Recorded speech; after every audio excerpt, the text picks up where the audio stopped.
fantastic presentation prepared for you today. I am so excited. Joining us today, we have Helix Principals and Workplace Strategist, Erika Moody and Alyssa Waymuller. Did I say that right? Waymuller? I should have asked you. Helix is an integrated architecture and design firm that has been in Kansas City for almost 30 years. Designing workspaces and office environment is one of their key areas of practice.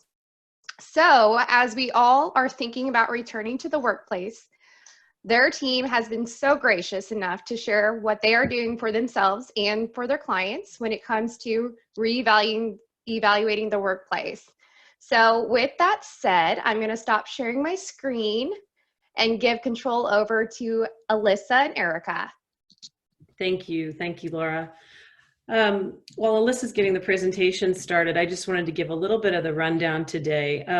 This that we've titled our presentation today really began several weeks ago as we started conversations about returning to our own office and what we've learned from working from home, what we should maintain and what we may change. And things are certainly going to look different when the time comes for us to get back to the office space.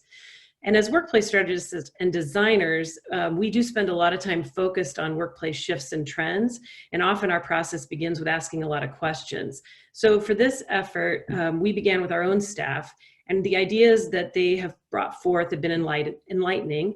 They're thinking of everything from how we integrate more nature into our spaces, certainly advances in technology that would make their job from home easier, and when they transition back, signage and a couple of requests for keeping a more casual work clothing style too. So today, as we share our approach to workplace integration, we've invited 3 of our clients to also share experiences from theirs. They represent a variety of industries, office sizes, how long they've been in those offices, workplace approaches due to the nature of each of their businesses. So Alyssa's going to present our findings for Helix, and then we have a Q&A with our 3 clients, and I'll do introductions for each of them at that time. So Alyssa, I'll let you take it and run through the presentation. Okay, great. Well, let me get here. Perfect. So jumping in, this is a phrase that I heard recently that I thought was really relevant, that we left the world in a very dense place when we left our offices in March. And I think that when we talk about density in offices, within the last number of years, we haven't necessarily seen a shift in density as far as square feet per person, but it's more in how space was allocated. And so certainly that's coming into play very much now as we look at the density of our spaces. And so we'll talk about that a little bit.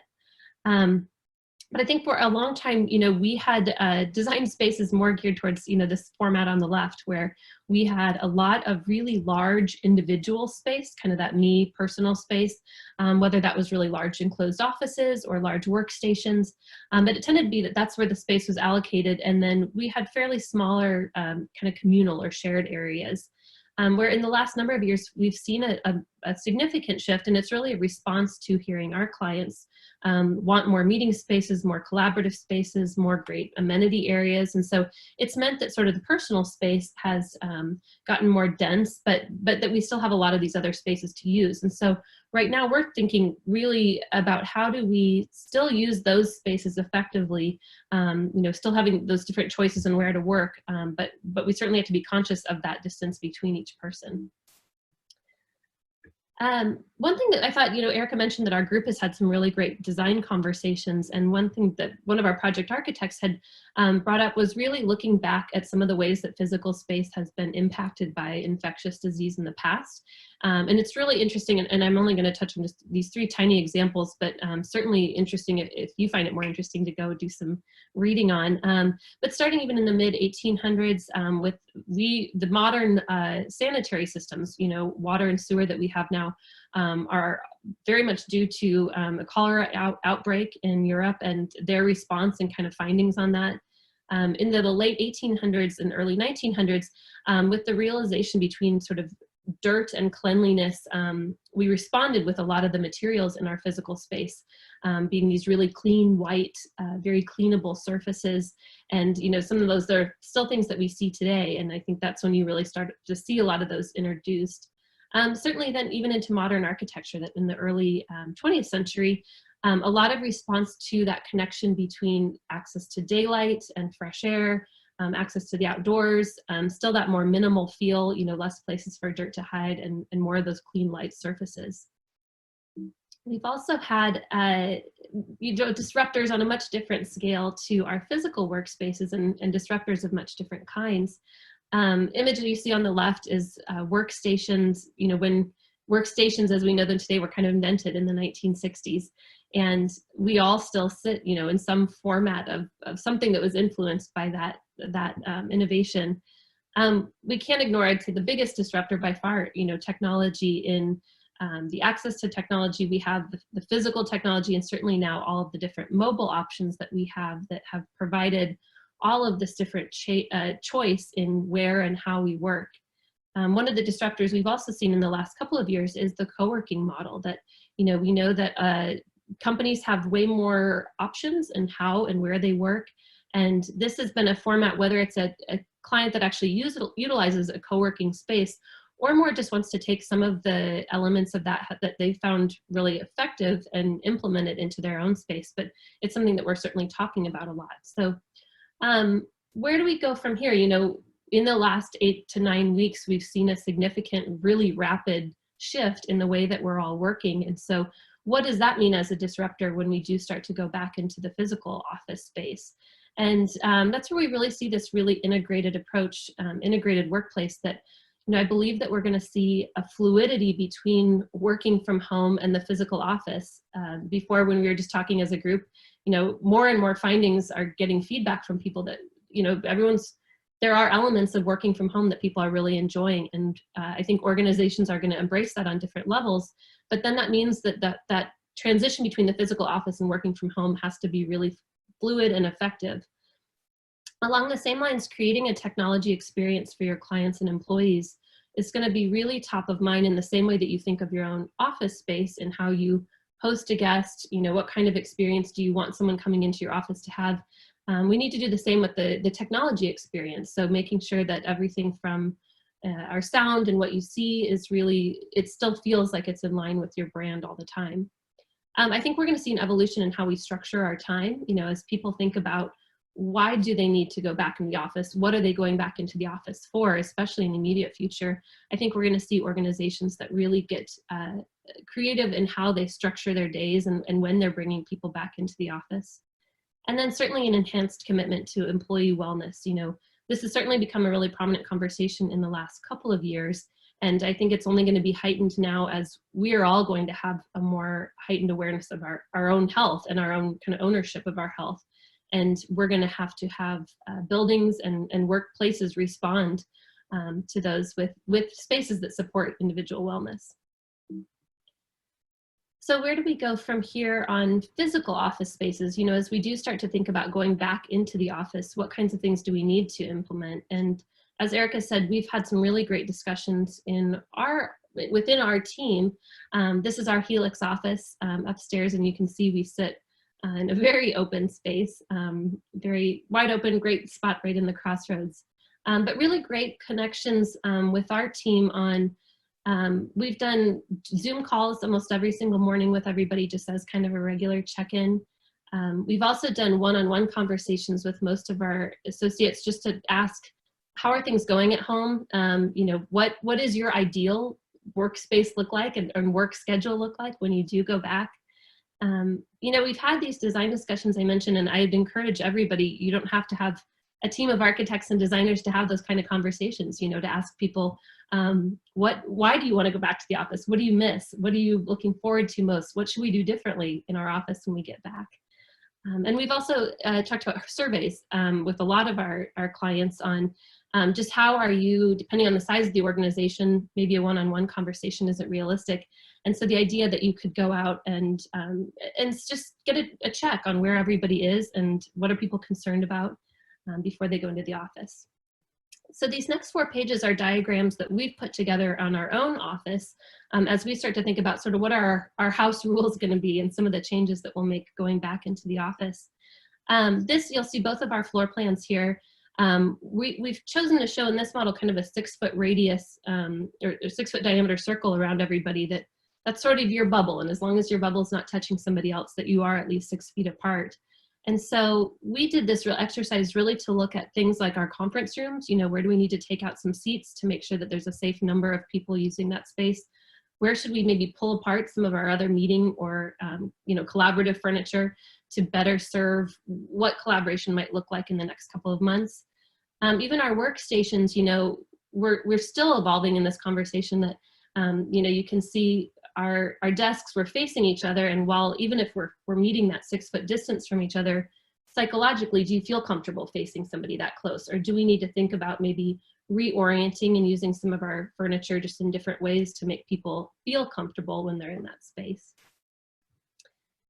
Hand in hand with that is looking at our paths of travel and our circulation through the office. And I think this is a really simple thing that, you know, groups could look at just to make sure that you're trying to eliminate a lot of those cross traffics or kind of those bottleneck points. And so this might be through actual like physical decals that we do on the floor, but also just making our associates aware of kind of be mindful of what's the best way to get from point A to point B, that you're coming into other space as little as possible. And some of that'll be through signage, you know, just making sure that we're really clearly communicating both for guests and associates, sort of, here are our house rules, here's what we want to see in our office, and here's the clear, easy way to get around to the office. Third, that I think we've heard a lot of people mention this, but just making sure there's a lot of personal protection stations throughout the office. Just really easy to find, right at main circulation points, you know, stations that will have hand sanitizer, disposable masks, disinfectant wipes, just something that you always feel like that's easy to have and easy to access wherever you are in the office. We've also talked about sort of the idea of almost disposable placemats for a while, that, you know, when you do go into a meeting space, you almost have your own surface you can bring with you. And so in case a room wasn't cleaned in between uses, that you still got that peace of mind. And then lastly, Erika had mentioned, you know, in talking with our staff about what have you enjoyed about this time? What do you miss going back into the office? I was surprised how many people talked about the outdoors and that connection to nature. And I've been able to take walks at lunch.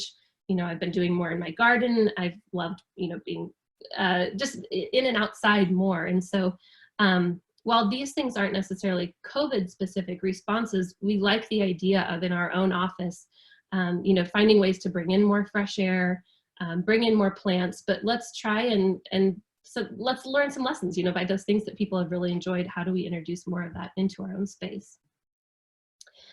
And then lastly, I just thought I'd share this, you know, this is something that we're continuing to explore and learn, and watching what the industry is talking about. And so I thought I'd just share, you know, here's the things that we're continuing to look at. I think we're going to see some significant changes in restrooms.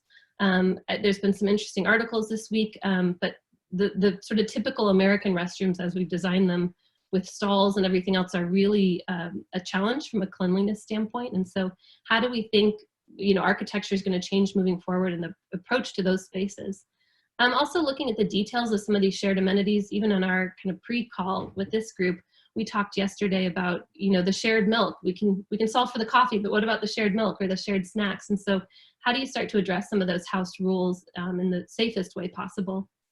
And then what innovative products will we see? I think we're going to see from this a mix of really reactionary, very quick things that aren't necessarily good investments, but I think we're also in a really good way going to see advancements in touch-free, you know, in things that we should be implementing anyway, and that are going to be good long-term, even when we're not in kind of the same time of urgency that we are right now. And so I think that's really an exciting thing, and I think we're just encouraged to see what kind of comes next. So those are things that we're continuing to explore and research on this week.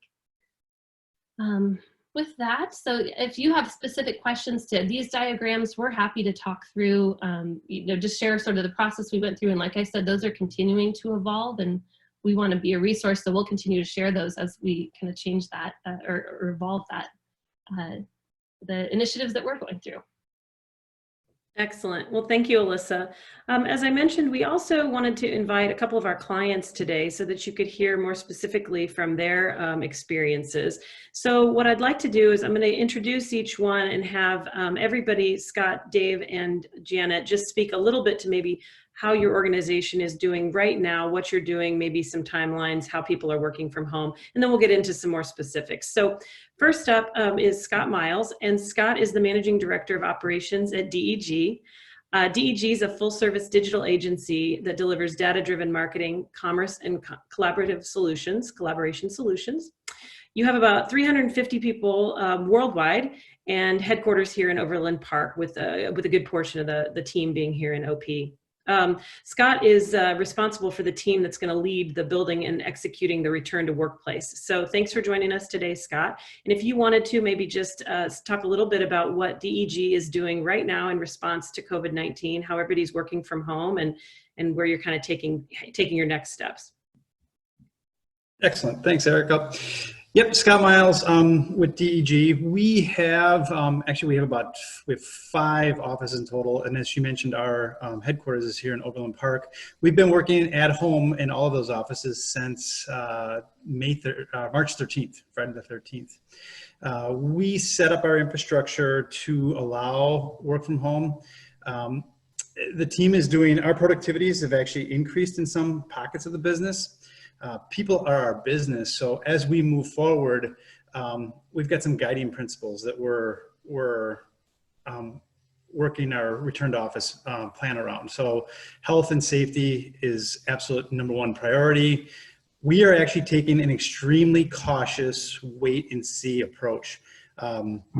We may open our office, but people may still work at home for some time. Coming into the office is going to be completely optional for our team. We're going to do fact-based decisions. We're going to take all of our direction from the federal, state, local governments, right? So we're not going to make any rash decisions. We're going to take all of our direction from them, and it's going to be fact-based decisions. That said, we are setting up our team for business continuity. And what I mean by that is, when people come back into the office, we envision there being some change in the way they work, right? And a perfect example of that might be people sitting within their spaces doing Zoom sessions just like this, but they might be in the office. So we need to make sure that our infrastructure can support things like that. And then we've also set up clear and consistent communication. So we've set up a cadence where our CEO sends out a message every Sunday or Monday. Our Director of Human Resources sends out a message every Thursday. And we've set up a Return to the Office committee. So these are kind of the guiding principles that we're using for all phases of our move back into the office. And then, like I said, we're gonna have multiple phases, right? The first phase might just be me and the operations team going back into the office and starting to set some of these things up. We have no defined dates yet because the mobile model that we've deployed works for our organization right now. Very good, very good. Thank you. Next up is Dave Hulson. Dave is with RFP 360. He's the co-founder and COO. RFP 360 is a comprehensive platform that makes the RFP process easier for buyers and vendors.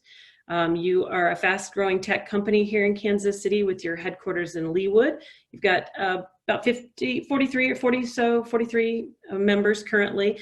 And because a lot of their team members work remotely in non-COVID times, that's really helped you guys learn a lot about how to do this work remotely. And the nature of your business is very conducive to this. So maybe Dave, you share a little bit of your experiences. Thanks for being here. Thank you. This has been a real learning experience. We, as you mentioned, 40 some employees, and some of those are remote, were remote before this. And I think we forgot about them quite a bit, to be honest. We probably didn't have enough video conferencing usage in our regular meetings and things. And so this was good to everybody's on equal footing. Like Scott, we're not in any hurry to get back. We designed our own business to be quite mobile. And so that's been really, we've been fortunate with that. What I'm finding from our surveying is that there are people who want to escape home a little bit and go to the office. So it changes what our expectations are with the office, and the social aspects are what people are craving, but it's also the one piece we have to be very concerned about. So there's a lot to learn, a lot to read about right now, and I've been very interested in those, those drawings that Alyssa had, just all these considerations as we think about what it's going to look like day to day. Certainly, certainly. Well, and then I want to introduce Janet Jacoby Gray. Janet is with TEPA. She is their Chief Human Resources Officer and Tribal Relations Officer at TEPA. TEPA is a tribally owned shared services organization, and your companies include construction, environment, technology, industrial services, and engineering. So you do have a lot more folks in the field, which creates some different challenges. Obviously, the work from home is not an option there. With offices, California, Colorado, Georgia, Missouri, and Texas, you've also got a lot of areas you're covering across the country. So Janet, maybe you share a little bit about your current work from home and field from home situation that your folks have and that you're dealing with at TEPA. Sure. Yeah. Thanks, Erika. As you said, we do have a large contingent of employees in the field and construction. We're just under 400 in our total headcount. I think we've got around 180 working from home right now in our environmental technology divisions. The balance is close in the field and construction, and they have been and are working on what are deemed essential projects. We do a lot of work in the federal market, so they have continued to work throughout. And we've learned a lot of lessons from them in the field. I've partnered very closely with our Director of Corporate Safety to develop protocols for our field employees with respect to enhanced hygiene, communication, basically all the things related to PPE as well. And we're probably going to use that training as we begin to reopen offices. So with that, as you mentioned, we've got offices throughout the United States. We've got 2 in Colorado, both of which have reopened this week. We're fortunate in our office space in that we actually don't have a lot of high density. Most of our employees are in individual offices or spread out. That's not the case all across the board, but that does help somewhat in this situation. We're doing training. The training that we've developed for the field, we're modifying for the office, and all of our employees are required to go through that training before an office can reopen. So far, so good. We're just at the beginning. Our Kansas City offices have not reopened yet. We're obviously complying with the KCMO order. We're looking at a scout team probably going in next week to do some troubleshooting for the Kansas City office reopen, and we'll see how that goes. Yeah, I found the training that you're doing to be very interesting. And you mentioned you're following a lot of the CDC guidelines, and they are around the health and safety that's being put there. But I thought that was interesting that you said everyone must do that before they can re-enter the workplace. I thought that was a good shared tip and what you're doing there. Sure. Let's see, digging in a little bit to Scott, with you and DEG and from working with your team, and we understand how important communication and communication across your entire organization is to you and your team.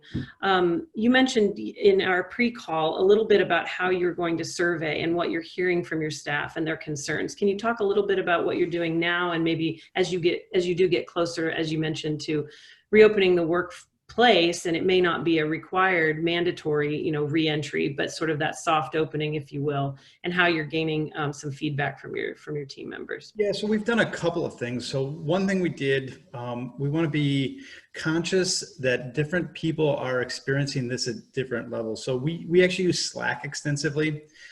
So we have set up a channel where we're doing communication, but we've also set up Slack channels where those that want to talk about the COVID experience that they're having can have a discussion there, right? And there's lots of good tips, but those that want to refrain from that can stay away from that.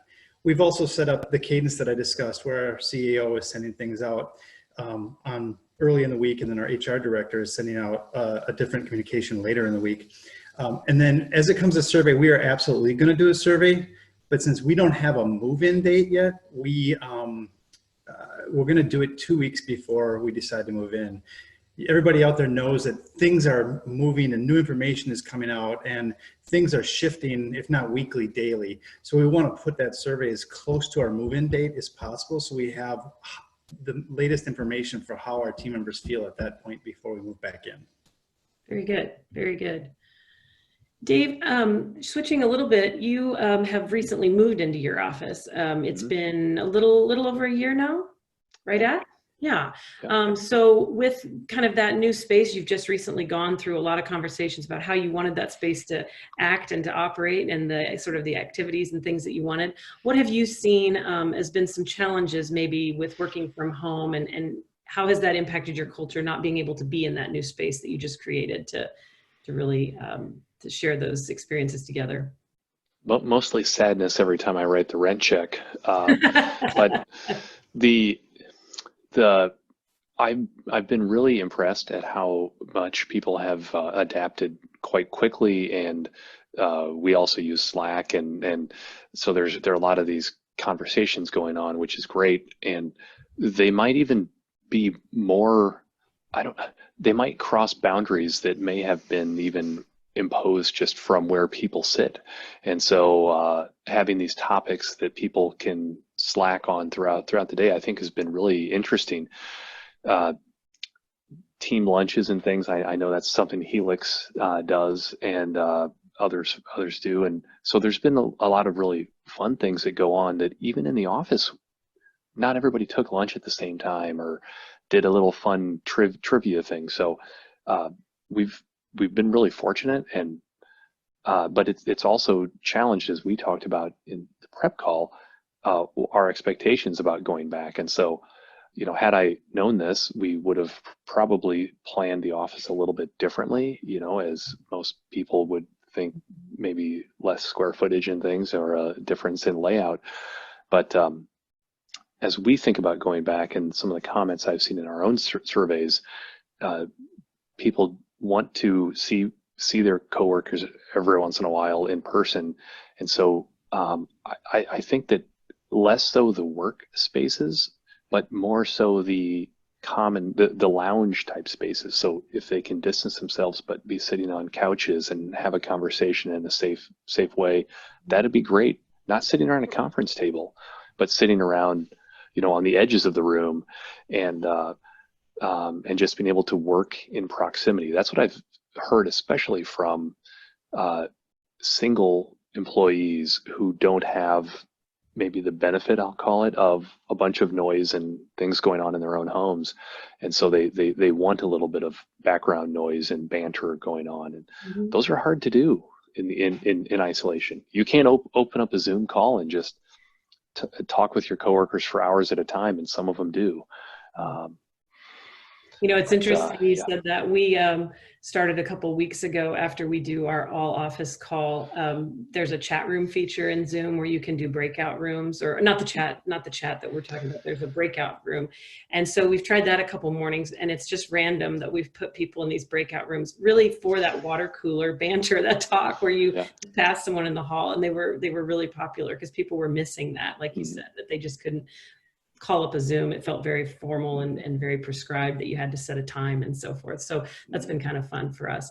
You know, you also mentioned, and Alyssa pointed this out, that as the workplace has shifted to more we spaces and less me spaces, that there really are a lot of those collaborative areas. And I do think that and Scott, I think you might have mentioned this, that having those spaces be somewhat reservable, maybe an easy way to ease back into using those, because there is still going to be that concern of distance. But we also know that we may be doing more Zoom calls, and it might be nice to step away from your desk to do those in an area where you're a little further away from maybe others that are doing heads down focused work. So I think those might be things that start to use that. We've also seen that collaborative furniture be a little easier to rearrange, and you can start to maybe separate that, pull that apart, and make those a little bit more individual in just layout and space.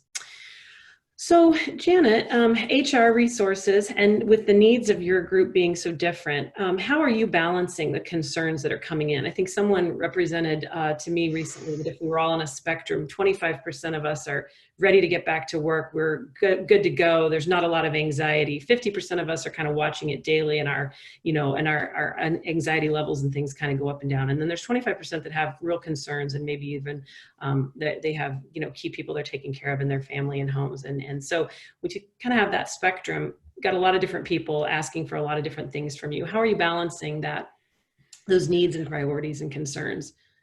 Well, I think flexibility is the key word with this. In our individual offices, we've we're pretty decentralized in the approach in that we let each office make the decisions. The office leaders and the staff there decide whether or not to reopen. So there's not necessarily a corporate mandate to do that. And because each office does have a little bit of different philosophy about it and a different mix of teams.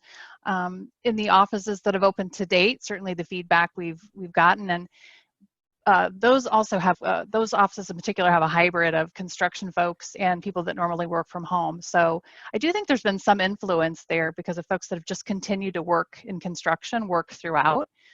Not that they're entirely comfortable with COVID, but it's less uncertain. And the safety protocols associated with that have given them, I think, a little better sense of security.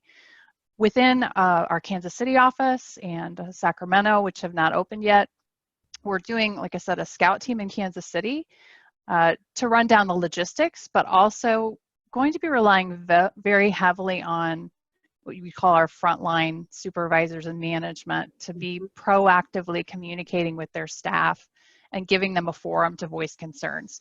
To, you know, please raise your hand if you've got a concern. That's a part of the training that we're doing, and we're holding those frontline supervisors responsible for, to be sure that folks don't feel like they have to wait for HR to ask them if they feel okay about something, that the manager's doing that on a regular basis. And I think we've got people all across the spectrum, from what I can tell. The data that I have in terms of comfort level, some I think are itching to get back, others are very concerned, are not necessarily wanting to come back right away. And so definitely going to be very flexible from the get-go. I don't see us mandating, certainly our Kansas City office people returning. And again, I think, as we talked a little bit about before, that you've got people that are immunocompromised, maybe taking care of others, they've got childcare issues. So there's many things to balance, and it just makes sense to be as flexible as possible. So that's how we're doing it. And each office is a little bit different in terms of the concerns that have come up. No, that's good. You mentioned the training in your intro, and are there, I know there's some key elements to that training, but specifically, I think yesterday, the conversation around how we react to one another and sort of the shaming component. I thought that was an interesting takeaway for me, because I think we all are experiencing that. Sorry. Get it out there. Sure. Yeah. And our leadership groups have spent a fair amount of time discussing that. You know, we do in the field, most of even our essential employees, there are some that in certain field conditions where they are required to wear the N95, you know, respirators. But beyond that, the cloth face coverings are not considered PPE or personal protective equipment. So our stance on that has been, wear them if you want to wear them. We're not mandating it. Part of our training is modeled after what's on the CDC website in terms of how to make one or put one together. So the company's not providing it, but we are okay with people doing it. And we're talking a lot to our supervisors, especially as the offices are opening, to model the right behavior in terms of no shaming either way. Let's not draw conclusions about an individual if they're not wearing a face covering or if they are.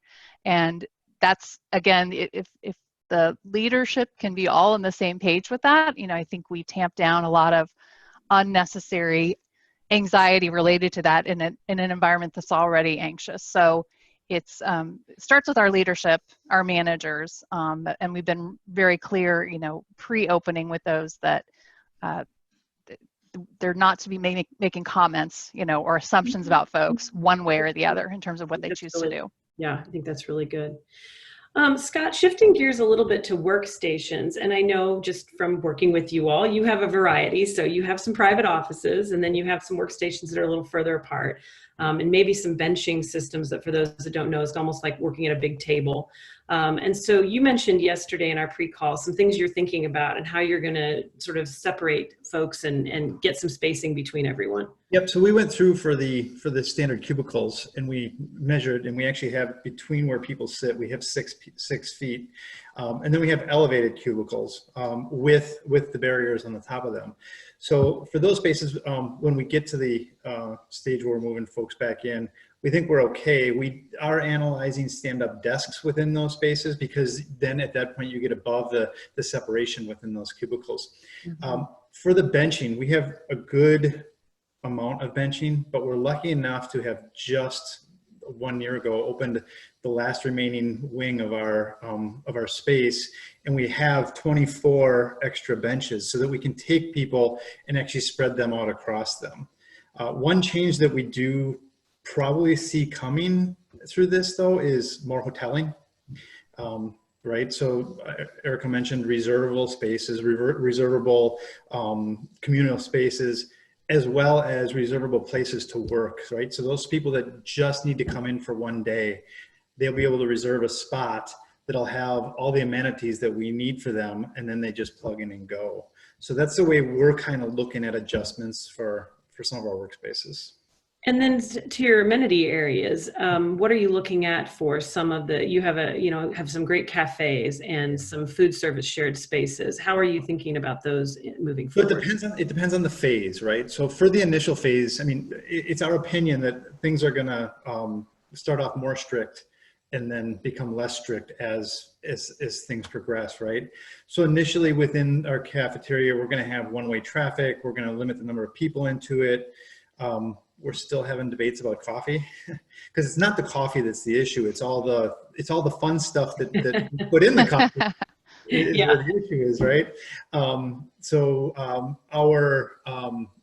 each end of our building on the east and west side, we've got the exit corridors, and we're going to make those one way. We're working with our landlord to limit the number of people that can come in elevators.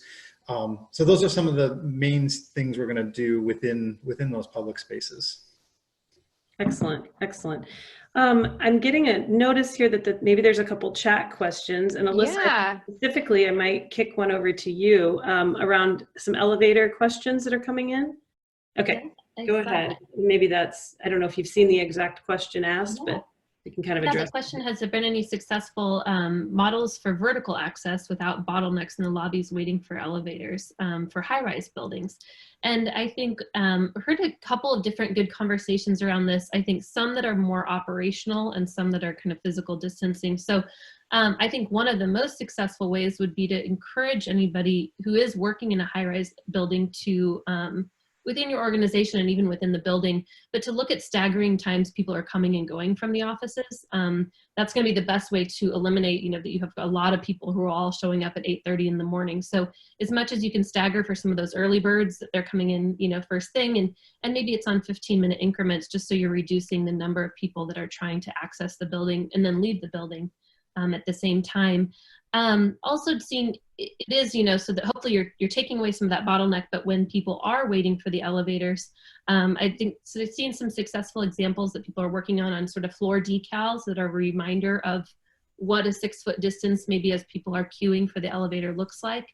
I was actually at a walkthrough in a high-rise downtown this morning on a construction site, and they already had some signage in the elevators, both in the lobby and the elevators themselves, about rules on how many people were allowed inside the elevator. And so I think that helps just at least, again, operationally. I have seen, emails from different elevator manufacturers that are looking at sort of separation or screens even within the elevator to sort of give you your own cubby within the elevator. I think those are those things that you have to evaluate, how much investment makes sense for, this time period. But I think that there's things that can be done physically. I do think the most successful way will be operationally. And I also think this might, if I worked on the 4th floor, for instance, of a building, instead of waiting for an elevator, I might be more encouraged to use the stairs and, even egress stairs. And so I think that goes then to the building to make sure that those stairs are also being cleaned really thoroughly, handrails, door hardware, because you're probably going to have a higher volume of people relying on the stairs than you might typically. Yeah, it's a good question. Yeah, excellent. To that point that we were going back to a little bit about the workstations and workplaces, Dave, you mentioned that because your office is mostly all the benching, you might be thinking about how to bring the workforce back as teams or maybe by days of the week. You want to talk a little bit more about how you might use your space differently and how maybe you're thinking about the work week and staggering things? Mm-hmm. When we worked with Alyssa and your team to design our space, we made a very conscious decision to kind of pack densely these workstations so that we could have more open space to have meetings. And so that's a challenge right now. So I think we'll be probably, maybe every other workstation trying to, there's putting plants and cleaning supplies and things like that, and kind of making those off limits and having that more free address space. We're very used to having our nameplate and all of our personal things there, so that will be a shift. But that would be probably the easiest thing to manage. And then the other option out there that we're considering is having different work groups in the office at a given day of the week, where they can interact with each other. The downside to that is you don't have a lot of then cross work group talking, and that's fun also. So we'll probably try a little bit of both and see how things go for a couple months. Yeah, it might be a stepped approach, and if that can at least get the smaller teams back together in some way. And real fast, if I could, about we have the standing desks also, but we made a conscious decision not to have super high partitions to increase that openness feel. And so, maybe it might be something simple for us to replace those with taller partitions, but we'll see. We'll be doing some more measurements and things, but also, I don't know, we dropped the whole cubicle feel for a reason. So I don't know if we'll be rushing back to that. Right. I think we're all conscious of that the pendulum swung, in one direction for a good reason. And now we have to sort of adapt. And luckily the furniture systems are a lot more adaptable these days with that. And like you described, there's ways to spread out within some of the benching that is pretty inherent in just the products that are available. Well, let's see, we sort of promised we'd wrap up around 45 minutes or so. Have there been some other questions that have come in that we want to kick over to our group? Otherwise, I've got a couple that we can wrap up with and then get on with our days. It looks like we don't have any in the chat, so feel free to go ahead with the ones that you have. Okay, great. Well, this one can kind of come from anyone, but are you thinking about, and how are you planning for organizations that do have to have someone come in, even though they may be at higher risk of exposure, or how you're kind of handling communication without, getting too invasive into people's personal sort of decisions about how they're quarantining and how they're running their personal lives. If somebody wants to talk about how you're handling both from employees, but also maybe guests coming in when you have to have consultants in, when you have those type of meetings, if people have started thinking about that, I'll kind of let that open to anybody to answer on our group. If you've got a thought around those processes. I'll say first, well, for us, we don't have anybody that has to be in the office, so that makes it easy for us. But for sure, no guests, no contractors coming in right now until people get a lot more comfortable with this. Yeah, what we've done is up through now, we've set up a schedule where we've got one person going in 2 days a week to get the mail, check on the space, make sure things are still operating properly, just to keep kind of some of the core operations of the office going.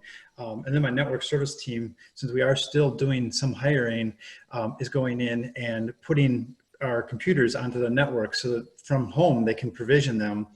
And then we've got somebody else that comes in the 1 or 2 days a week to package all those supplies up and ship them out to our new hires. So we've kind of approached it with a skeleton crew on a set schedule. That way, if any of our management team needs something done in the office or needs to come in, they know that there's somebody there during these windows to help them. Very good. Scott, I'd be interested too if you want to chime in. I think culturally that's interesting that you've hired somebody, in this time, and that virtual experience of hiring somebody. And it almost goes hand in hand with this question about sort of gauging their level of comfort with coming in the office. But what's that been like? It's an interesting question. So we have a good chunk of our team members here, about 250, but then throughout the United States, we've got another probably 80 spread out. And then we have pockets internationally as well. So we actually had to establish a remote team member onboarding process. So what we ended up going to when we shifted this was, all right, every new hire is part of the remote onboarding process. So we did things like drop ship monitors to their house, packaged up the welcome kits that we used to give local hires personally on their first day. now goes into the care package, the shipment along with their laptop that comes to them. So since we had a process already, we just migrated all new hires to the remote hire process. And it's worked, honestly, it's worked really, really well. Our HR team has a set schedule. Our network service teams jump on them. The managers then have schedules that they need to do with that person during the entire first week of onboarding. So they get the items we're sending them, we try to get to them the Friday before. So then when they start on that Monday, because we're on a consistent Monday cadence for starts, they've got everything. And there's a full schedule for that entire week, whether it's with the HR team, whether it's with our IT and network services team, or whether it's with the managers. And that was our remote program. So we just now deployed it with local hires. No, I think that's great, Scott. And I think, I'm guessing with that onboarding process, there was always a sense of you're seeing and meeting enough people through that process where you're getting a good sense of your culture, because obviously the culture is very important. And without being able to be in the office, again, to experience those spaces, those social spaces and working together, having that on the computer, have you, onboarding virtually, have you had feedback from those associates that have started, and has it gone smoothly? Has it helped to? Yeah, so they have gone smoothly. The challenge we're having right now is actually, it just came up in the last week, was getting our hands on monitors. They're being back ordered. PCs are being back ordered. Macs are being, the time to get a Mac is now 6 weeks where it used to be 3 weeks. So we would try to do our ordering of these supplies just in time. That's not as easy right now. Right. Janet, culturally for you at TEPA, have you had some change in sort of what you do for fun and how you're keeping people engaged, and what you're doing culturally to keep the group together? I think, again, we haven't, and TEPA's culture in some respects is maybe not by design, but somewhat decentralized. But I think one of the most popular things has been happy hours, Zoom happy hours on Friday afternoons. So individual managers, I've heard quite a few instances of that going on in offices. And I think that's been the way most have been connecting. We do, we've historically have had a lot of activity, especially in our Kansas City office, in terms of scavenger hunts and these sorts of things. And the longer things go on, or, the new normal, right? I'm probably not supposed to say that phrase, but that's what it is. I have high confidence that our social engagement committee is probably going to come up with additional creative ways to keep us linked together. That's great. You have a social engagement committee. We have a Ministry of Fun. So our Ministry of Fun has been giving us good things to think about on Thursday Zoom calls with, backgrounds and favorite books. Fitness challenges. We did a fitness challenge, which I think is our own form of shaming personally, but we have been keeping track of squats and outdoor time and steps and things, and giving prizes away each week for the winners. So that's been kind of a fun thing for us. Dave, how about you guys? I know the Papa Shot was a big focus on fun in your space, and now you can't use it as much, but the game room concept is a big deal, and so people are missing that. There are folks on our team who've done a great job finding some online quiz stuff. So during a lunch hour, there's very interactive quiz stuff with great music and all this stuff, and canned quizzes, and it's really fun. So that helps to make things more lighthearted. I was concerned at first with, I saw some of the teams having once a day or sometimes twice a day stand-ups, beginning of the day, end of day, and I thought, oh my gosh, that seems like overkill. But as we talked to everybody, there were some people that said, I like this, even if it's just a 5-minute check-in, and not everybody makes every call, and that's fine. But giving people that opportunity to talk to their coworkers, and not just like I'm doing. You can't tell, but I'm in a basement right now, and sometimes that's great. Sometimes you want to be in a basement, and sometimes you don't want to be in a basement. No, that's right. With the seriousness of everything that's going on, it is nice that there can be some of these moments of levity and a little bit of coming together the way we used to, or the way we were used to celebrating with each other. So, well, I want to make sure we're mindful of time, and I want to special thanks to Scott, Janet, and Dave for being on the panel with us, and Alyssa, my partner, for putting together a lot of the work that we've been doing at Helix. We mentioned we're happy to answer questions if there's some that come up later. We're happy to share the information. We intend on having this be a series where we'll probably have at least 2 more or maybe more follow-ups to the integrated workplace pieces that we put out last week. So happy to share that with anyone. And Laura, I think I'll turn it back over to you if there's anything else for wrapping up today. No, thank you as well, Erika. I think you missed yourself, but Dave, Erika, Alyssa, Scott, Janet, all of you, thank you so much. I think I can speak on everyone's behalf here today and saying that this was a wonderful and truly informational presentation, and we can't thank you enough.